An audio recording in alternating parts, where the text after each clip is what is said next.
Hello दोस्तों, कैसे हो आप सब। आप सभी का स्वागत है आपके अपने YouTube चैनल में। दोस्तों, इससे पहले वाले वीडियोज़ में हमने वंशागति का टॉपिक, विभिन्नताओं का और विभिन्नताओं के उत्पन्न होने के कारणों के बारे में जान लिया था। आज के इस वीडियो में जानने वाले हैं मेंडल का जीवन परिचय। मेंडल का जन्म किस प्रकार हुआ, किस तरह इनकी मृत्यु हुई, इन्होंने कितने वर्ष तक प्रयोग किए, किस पादप पर प्रयोग किए, किस पादप को चुना, तो उन सभी के बारे में आज हम इस वीडियो में जानने वाले हैं। वीडियो पूरा एंड तक देखिए ताकि आपको पूरा समझ में आएगा। तो चलिए शुरू करते हैं आज का ये वीडियो। दोस्तों, सबसे पहली बात तो आती है कि मेंडल का जन्म कहाँ हुआ। मेंडल का जन्म 22 जुलाई 1822 को ऑस्ट्रिया देश के हेजेंडो प्रांत मीन राज्य के ब्रुन शहर के सिलिसिया गांव में हुआ। कुछ बुक में आपको मोरविया गांव भी मिलेगा, ठीक है। इनका जो बचपन का नाम था ये जोहन था। मेंडल बचपन से बहुत इंटेलिजेंट और ब्रिलियंट माइंड वाले स्टूडेंट थे। ये एक गरीब परिवार से बिलोंग करते हैं। इनके पिताजी किसान हैं जो कि एक बागवानी के रूप में कार्य करते हैं। जब क्या है कि मेंडल के पिताजी खेतों में जाया करते थे तो मेंडल भी उनके साथ साथ जाते थे और उनके खेतों में मदद किया करते थे। जब मेंडल खेतों में अलग अलग पुष्पों और पौधों को देखते थे तो वो अपने पिताजी से क्वेश्चन पूछते थे कि पिताजी, इसमें पुष्प अलग अलग तरह के क्यों आते हैं, इसमें पीले पुष्प क्यों हैं, इसमें लाल पुष्प क्यों आते हैं। तो इस तरह के क्वेश्चन वो पूछा करते थे। लेकिन उनके पिताजी तो बेचारे गरीब किसान थे, उनको क्या पता इसके बारे में। तो उस समय वे उनका कोई आंसर भी नहीं दे पाते थे। जैसे जैसे मेंडल बड़े हुए, स्कूल जाने के लायक हो गए और इन्हें एक पास के स्कूल ओलम टच शिक्षण संस्थान, एक नाम है Olam touch, OLMUTZ, Olam touch शिक्षण संस्थान में इनका प्रवेश दिलाया गया। लेकिन कुछ वर्ष बाद ही इन्हें वहाँ से वापस लौटना पड़ा क्योंकि इनकी एक तो आर्थिक स्थिति खराब थी और दूसरा इनका स्वास्थ्य भी खराब हो गया था। और तीसरी बात ये थी कि मेंडल जो है बहुत ही इंटेलिजेंट लड़के थे, तो वो स्कूल उनके अकॉर्डिंग नहीं थी। इसलिए उनके अध्यापकों ने कहा कि आप इन्हें किसी अच्छे स्कूल में पढ़ाइए ताकि ये बहुत ही ऊंचे पद पर पहुंच सके। इसके बाद इन्होंने 1847 में एक धार्मिक मठ में प्रवेश लिया। और वो धार्मिक मठ कौन सा था? चर्च, जिसमें इन्होंने पादरी के रूप में कार्य किया। उस समय ये मान्यता थी कि दोस्तों कि जो भी चर्च में जाता है तो वो एक नया नाम लेता था। तो मेंडल को भी वहाँ से 1849 में एक नया नाम मिला, ग्रेगर। तो मेंडल को ग्रेगर नाम 1849 में कहाँ पर मिला था? चर्च में, जो कि क्या है? धार्मिक मठ। वहाँ पर इन्होंने पादरी के रूप में कार्य किया था। पादरी क्या होते हैं कि दोस्तों ये लोगों को धार्मिक बातें बताते हैं और चर्च के बारे में ज्ञान बताते हैं। लेकिन ये वहाँ पर कुछ समय ही रहे और इनका स्वास्थ्य बिगड़ने लगा। वहाँ पर इनकी तबीयत खराब रहने लगी और ये कुछ समय बाद वहाँ से भी छोड़कर चले गए।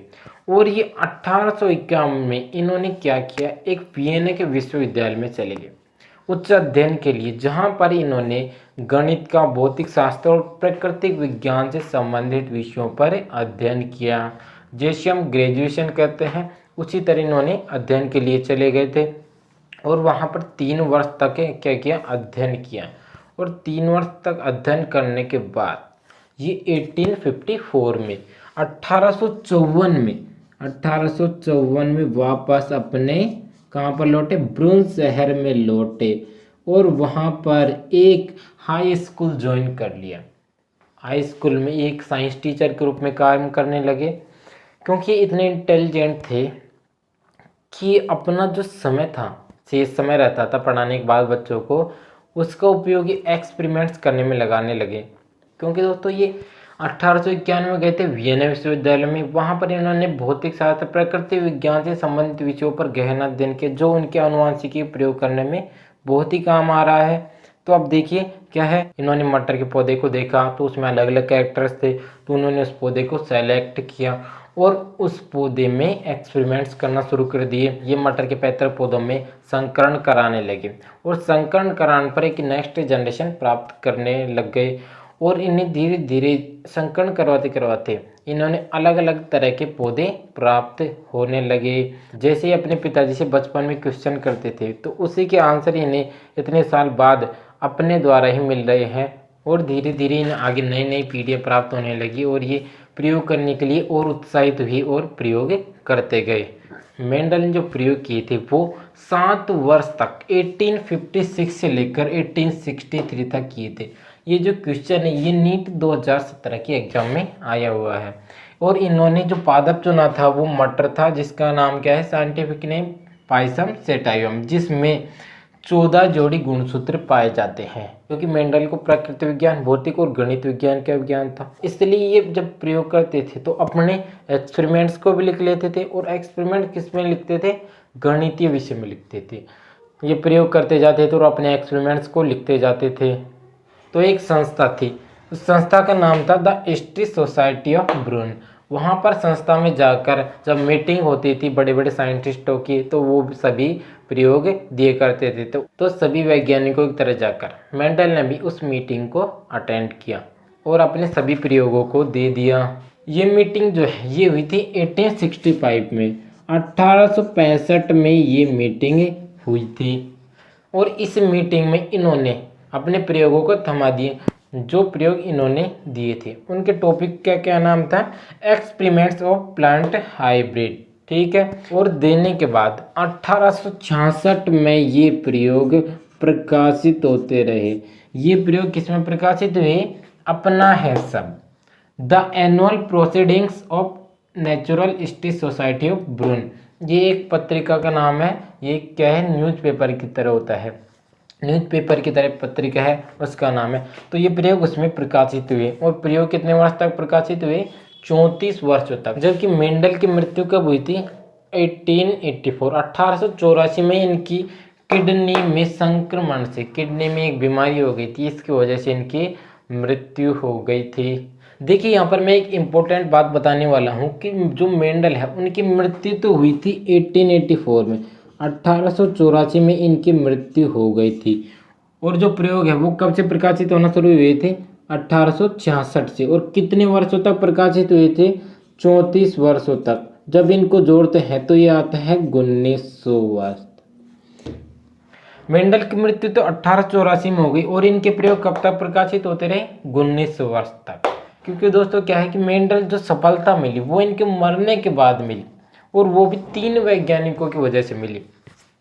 1900 में क्या है, 3 वैज्ञानिक थे, कॉल कोरेंस, ह्यूगो ड्यूब्रिज और एरिक वॉन शेरमैक। ये तीनों वैज्ञानिक थे जिन्हें आधुनिक अनुवांशिकी का भी जनक कहा। इन्होंने मेंडल को फादर ऑफ जेनेटिक्स का दर्जा दिलाया। ये इतने अच्छे इंसान थे, ये चाहते तो ये खुद भी फादर ऑफ जेनेटिक्स बन सकते थे, लेकिन इन्होंने ऐसा नहीं किया और इन्होंने मेंडल को मरने के बाद फादर ऑफ जेनेटिक्स की उपाधि दिलाई। और जेनेटिक्स को स्थापित करने में मेंडल का बहुत ही महत्वपूर्ण योगदान रहा और इसकी वजह से आज न जाने कितने अनेकों बीमारियों का इलाज किया जा रहा है, नए नए पादप प्राप्त किए जा रहे हैं, नए नए पादप में संकरण कराकर अनेक विभिन्न तरह की प्रजातियां प्राप्त की जा रही है। तो मेंडल का जेनेटिक्स में बहुत ही महत्वपूर्ण योगदान रहा, इसलिए इन्हें फादर ऑफ जेनेटिक्स कहा जाता है। थैंक यू दोस्तों। मैं समझता हूँ कि आप सभी को ये वीडियो पसंद आया होगा। आपको किसी भी प्रकार की कोई कमी नज़र आती है या इस टॉपिक से रिलेटेड कोई भी प्रॉब्लम हो तो हमारे कमेंट बॉक्स में कमेंट ज़रूर करिए। थैंक यू दोस्तों। अब मिलते हैं नेक्स्ट वीडियोज़ के साथ।